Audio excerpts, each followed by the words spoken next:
If you've been logged out of your eBay account and need to reset your login credentials, follow these straightforward steps to regain access. Step 1. Visit the eBay sign-in page. Go to the eBay website and click on the sign-in button. This will take you to the login page where you can start the recovery process. Step 2. Click on Forgot Password. On the login page, find and click the Forgot Password link. This will initiate the process to reset your password.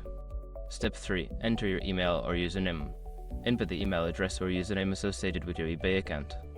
After entering your information, click Continue to receive further instructions. Step 4. Check your email.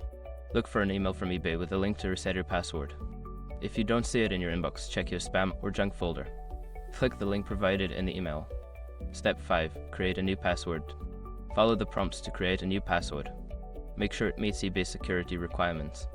After setting your new password, you should be able to log into your account. Once you've completed these steps, you should have regained access to your eBay account. If you encounter any issues, consider reaching out to eBay customer support for further assistance.